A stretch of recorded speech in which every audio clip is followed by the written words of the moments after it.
Welcome everyone. Really glad to be with you today.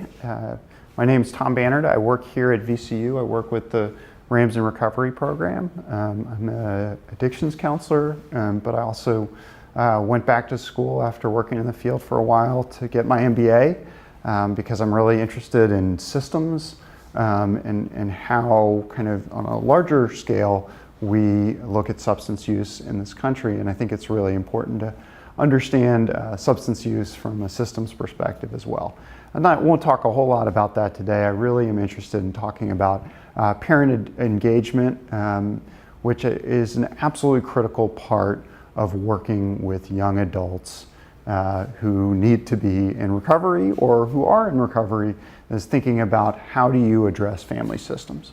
So I'll talk a little bit about what we've done at VCU to try to create better supports around family systems, and so we'll go from there.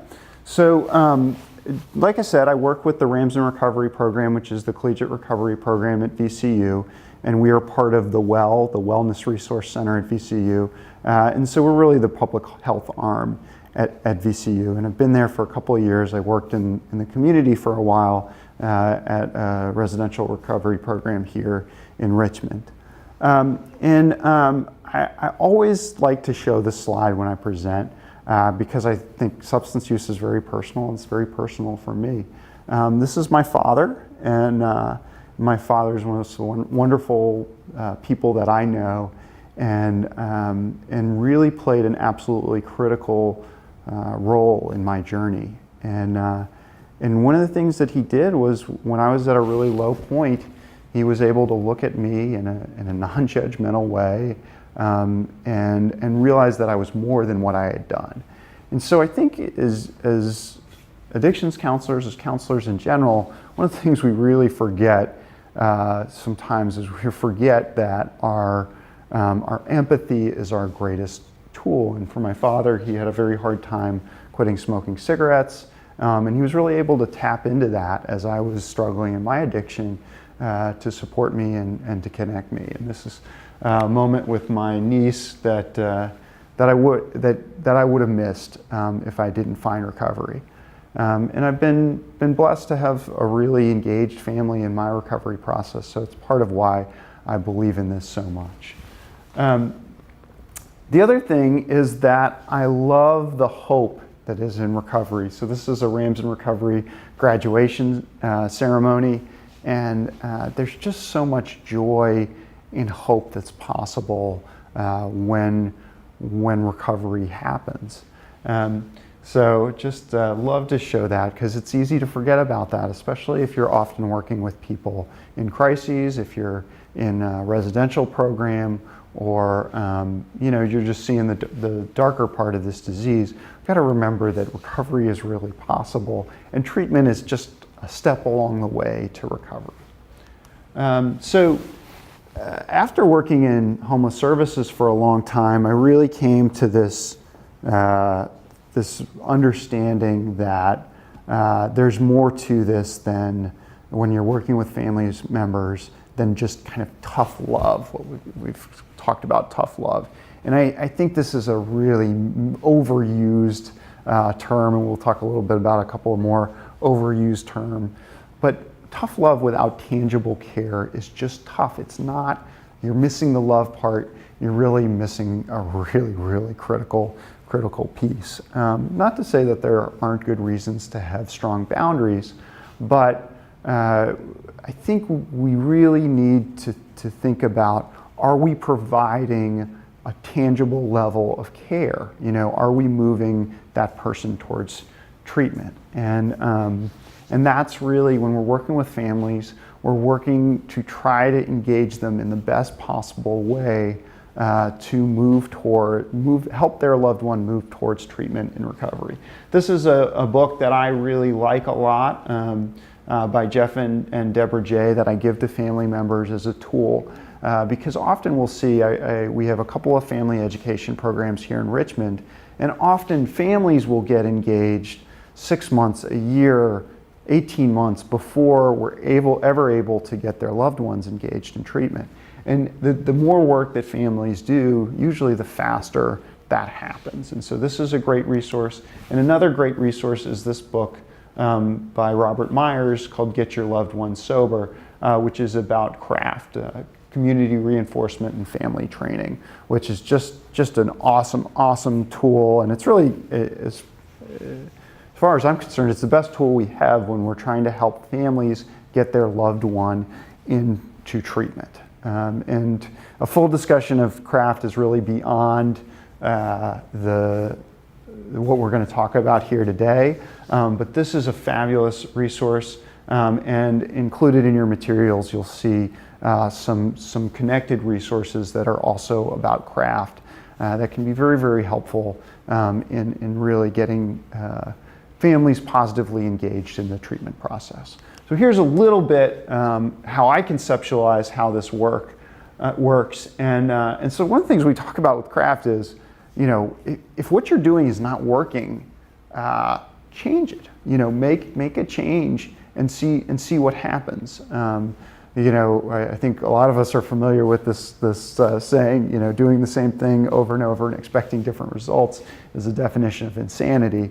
I think that's a reasonable definition of insanity. And I think when we're working with families is, if you've been doing the same thing for a long time and it hasn't worked, let's try something different. And we don't need to be real judgmental or super prescriptive, but we want to give them some tools that they can better engage with their family members. So this is how I think kind of CRAFT works conceptually, is to think about the family member changing approach. And sometimes that's enough to just get that person to engage in treatment. So that might be saying, changing the language to say, rather than saying, gosh, you got to stop using drugs, that may be helping them to find a different language that says, hey, I'm really concerned about this really serious healthcare condition that you have. And how can we get you the help that you need? So part of that family process is this ability to increase empathy, is that when family members are able to take their loved one's perspective and consider what this might look like from their loved one's perspective, it moves them towards being able to be a little bit more productive in their conversations. Where is this person coming from? Coupled with that, a family member kind of starts to be able to recognize, hey, there's some patterns of use here that are, my loved one kind of usually uses in these situations. These are the most problematic or dangerous situations. And then kind of changing our reinforcing behavior, allowing for some not natural consequences, and very much kind of changing our communication styles, which kind of goes with this empathy piece here. And when family members do those things, it changes the dynamic in the household. It makes the loved one much more likely to engage in treatment. So the families are really delivering this consistent message that says, I love you very much, I'm concerned about your health, and I want to do anything I can to get you the support that you need. And really being very clear and consistent in that message. That's really what we're trying to help families do. So I want to throw a word of caution around these terms, which actually can be quite helpful for families when and if they really identify with the terms. But I think these are really overused in a lot of substance use disorder treatment. And these terms of codependency and enabling.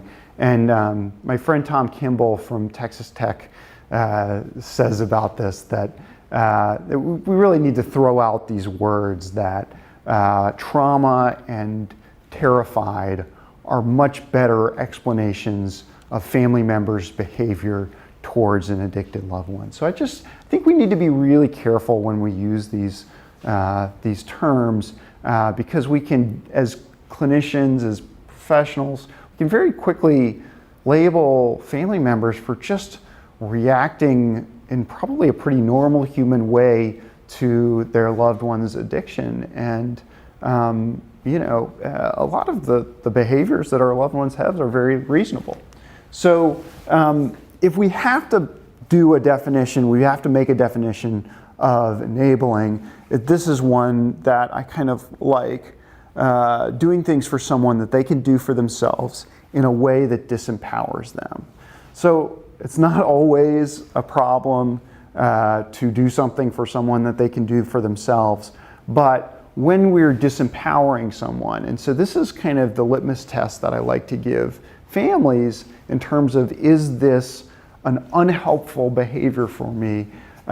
Is this, are you doing something for this person that they can reasonably do for themselves? And in the process, are you disempowering them? Are you saying to them, I don't believe in you? And so in a joking way, I do, when I have students that are complaining about small things, or, oh, I can't do this, will you do this for me? That's one of my favorite things to say to my students is that I believe in you. I believe that you can get this done.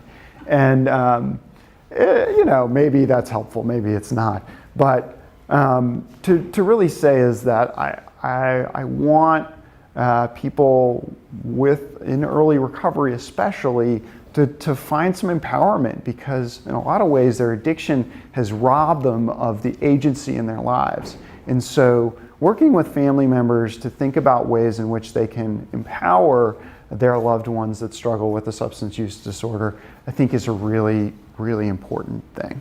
The other thing that I think is really helpful for family members is explaining the stages of change to them. And this is something that I'm sure you've covered much more in depth in your other in other classes as you've moved towards becoming a professional. And so I'm not going to get into this too much in depth. I think you're thinking about, you usually see it in a circle.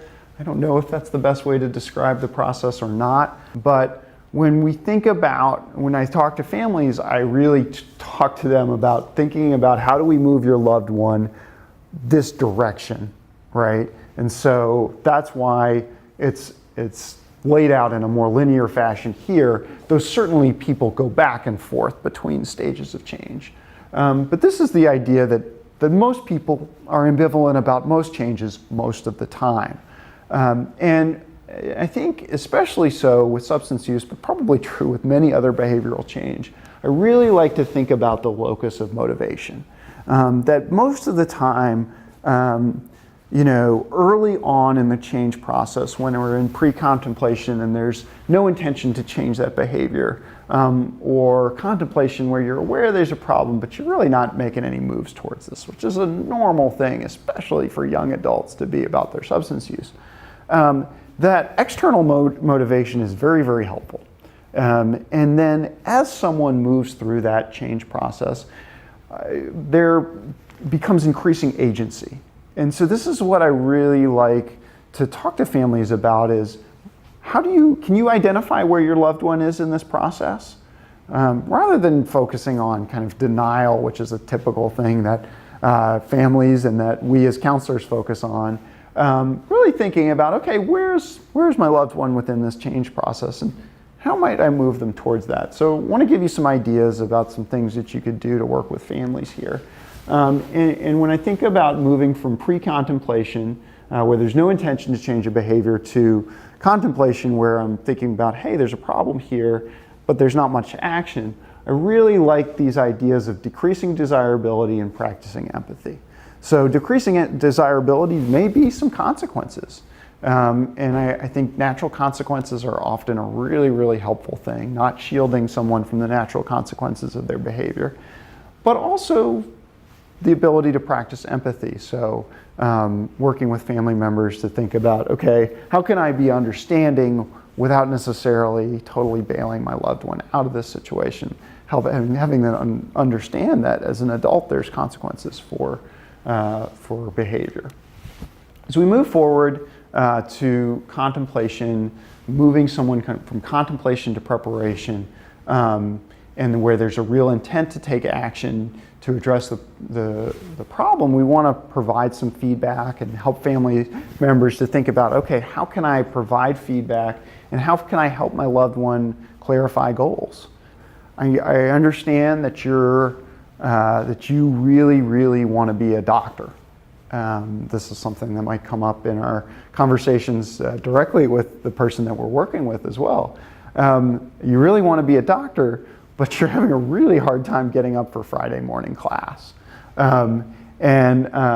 So, there I'm using my double-sided statement, my motivational interviewing, to say, okay, hey, I'm noticing that you're missing class on Friday mornings, and which may have something to do with your substance use, right? But I'm clarifying, I'm saying, is this really what you want to do in terms of becoming a doctor? Again, as we move forward and we try to move somebody from preparation to action, we really want to do these three things. We want to provide choice, we want to remove barriers, and this is somewhere where active helping may be appropriate. So this is in working with a family member, and that family member is moving towards, hey, like, I want to do something about this. What am I doing? So this is where, as we work with a family member through the change process, we're talking to them about, hey, you may not be able to change your loved one's behavior right now, but your loved one may become ready to make a change, and you want to be prepared to capitalize on that moment. So what that looks like is having a folder of treatment centers prepared, or outpatient places prepared, or somewhere where that person can get an assessment prepared. So we're working with the families to kind of build that portfolio of options. Maybe it's just one option, but we'd rather have several, so that when their loved one kind of comes to them and says, gosh, I really need some help, you say, oh, I'm so glad, and here are some choices, here are some options for you. So they get the agency of making having some skin in the game in that choice, but you've also had an opportunity to vet some of those choices. And so it's a really helpful thing. The other thing, right, when we think about removing barriers and active helping, like, oh, honey, your bags are packed, like, that family is ready to act quickly, because we know that people move in and out of their readiness for change. And so we're working with families to think about, okay, how quickly can we move somebody from one step to another? This is relevant later when we're moving someone, say, from an inpatient situation to an outpatient situation. We want to, we want to remove any barriers. We want to maximize the chance that someone will engage in that next level of care. That's somewhere where removing barriers, getting that person introduced to that next level of care early, really arranging that as a counselor is a really, really good thing. This is, in my humble opinion, this is kind of what our continuum of care often looks like. These times may change depending on the person, depending on where you are, but this is a place that I always talk to families about. You have a huge opportunity to impact your loved one's recovery here. And so the access gap, by getting families educated, they can really help with the access gap, where you have this kind of resource gathering in crisis, which can be an extended period of time. And unfortunately, often people get this crisis, they might get detoxed or hospitalized or incarcerated and go back into this crisis mode. When families really have done their homework, they're positioned to capitalize on that crisis. And that's something that we really talk to families about. Are you ready to capitalize on this crisis in order to get them into an appropriate level of care? So we have this access gap here up front, and then we have a follow-up gap that often happens when we say, send somebody to treatment for 30 days for their chronic condition that they should be learning to manage for the rest of their lives. And we say, hey, good luck, here's a couple of numbers for outpatient. This is something we've got to do better with as systemically, is to get them to the extent, the outpatient care, to get them connected with a counselor as they leave inpatient treatment, or if they leave outpatient treatment, how do we get them their ongoing recovery support, whether that's through a recovery community organization or through an individual counselor, whatever that looks like. How do we get them this kind of 5 years, through this first 5 years? After 5 years, people do really, really well. So how do we think about our system that puts far more energy into this end than we currently do? And I think we've got to remember that we have a really, really broken mental health service system, and very much so in Virginia. And so families are engaged in this ridiculous game of chutes and ladders. Do I have insurance? Can I go up the ladder? You know, do I know the right person? Do I happen to live in a city or a county that has good services? And then I go up, and if I don't, then I hit that chute and I come on down. That this is, you know, unfortunately, this is what our families are struggling with on top of a really difficult chronic health condition.